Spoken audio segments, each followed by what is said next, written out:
Hello everyone.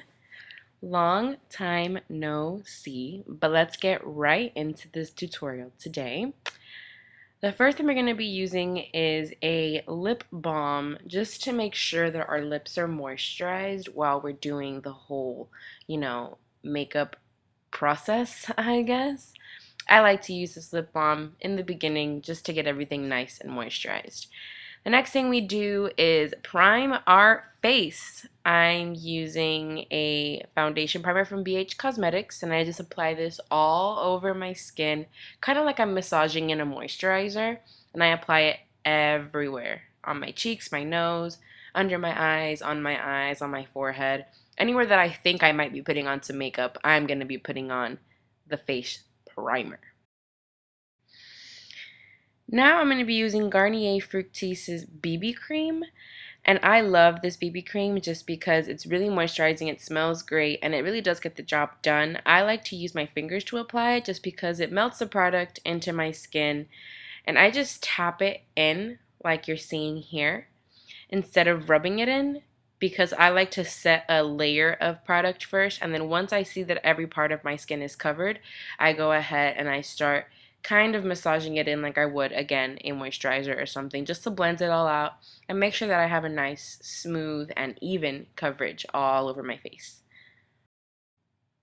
Now I'm taking a full coverage concealer. This is just MAC Studio Finish and NW35. And I'm going to cover the crater that is on my face. And I just tap around it, trying to cover up the redness, the discoloration. I'm not going to lose the texture of it just because it is a raised bump, but you at least won't see the discoloration anymore. And I'm also going to use that same concealer and do some more fine-tuning with my under eye circles, just applying it right there where the bags are, covering it all up. And then I'm also going to bring that concealer up towards my lid, and I'm also going to be covering my brow bone, just setting a base for any shadows or products that I'm going to be using on my lids. Now I'm using my Mineralized Skin Finish just to set everything. Even though I'm not really using a lot of heavy products, I do like to make sure that whatever I have on my face is set and doesn't look extra shiny, just because I do have some oily spots, and I like to make sure that they stay looking not necessarily matte, but just not oily, if that makes sense.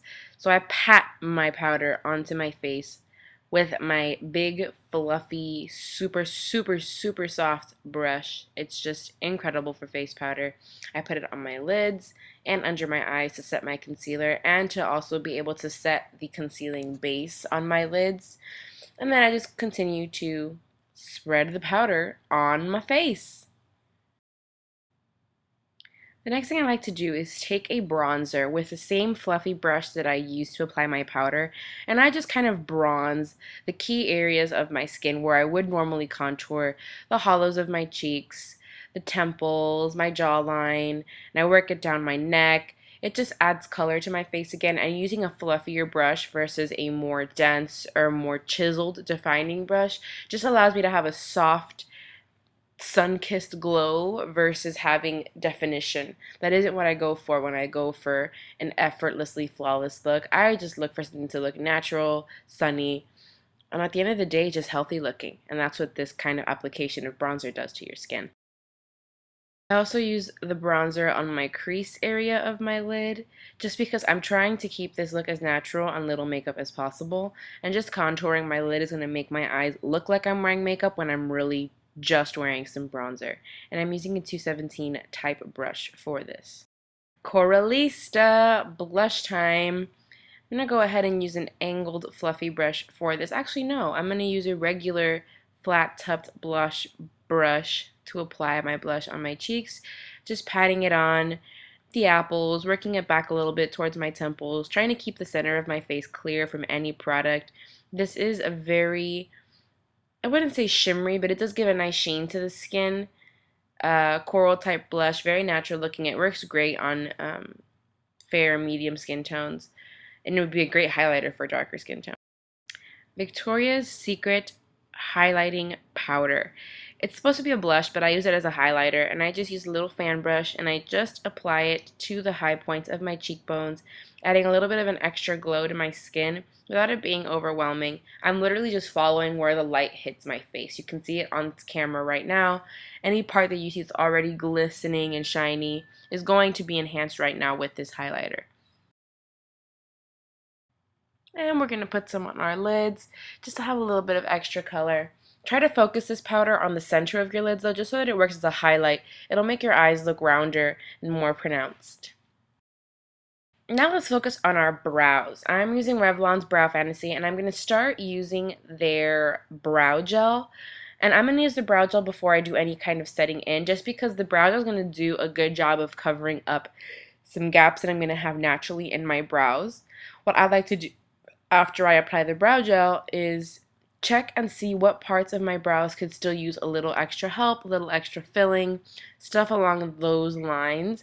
And then once I have an idea of, what's left of my brow for me to fill, I will go ahead and take a pencil and fill in all the areas of my brow that need filling in. Now I'm taking a spoolie and I'm just going to blend out the brow gel that I put into my skin, no, my eyebrows. And it might seem a little weird that I'm brushing through something that was just gelled down with brow gel, but that's just me distributing the product so that I know where it is that I have to fill in later with my pencil. Now I just take my pencil and I fill in any spaces that I see on my brows that need filling in, like I was saying before. Quickly, small strokes, filling in my brow with the Revlon Brow Fantasy pencil. Now I curl my lashes to prepare them for some mascara. As you can see, I kept the eye look really simple, but in looks like these, you have the option to do some eyeliner if you want to. I chose not to, and then you can load up on the mascara. I'm using, what's this brand? CoverGirl's Lash Blast Volume. Yeah, I'm just putting on some mascara. I would do falsies on a look like this also, just because it would add some drama to the look, but I don't, just because I wanted to keep it simple and very natural. But this is normally the mascara stage. Feel free to manipulate it however you would like. It is now time to take care of our lips, and I'm starting by blotting off some of the lip balm that we put on earlier in the look. And now I am going to take my lip stain. I'm using one of the Just Bitten lip stains with a new formulation, and mine is in a very hot pink shade just because that's the color that I like for my lips, and I want to do a little bit of drama. So here I am applying it to my lips, starting in the center and then working out towards the edges and trying to be as precise as I can as I outline my lips with the stain. Doing the same thing on my top lips, and like I said, I'm trying to keep it very defined. In this part, I would recommend taking a little bit extra time. And then after I've applied that first layer, I'm going to go ahead, apply a tiny bit more at any gaps that I have on my lips. And then once I'm satisfied with how the lip color looks, I'm going to go ahead and blot one more time and then reapply some of that color.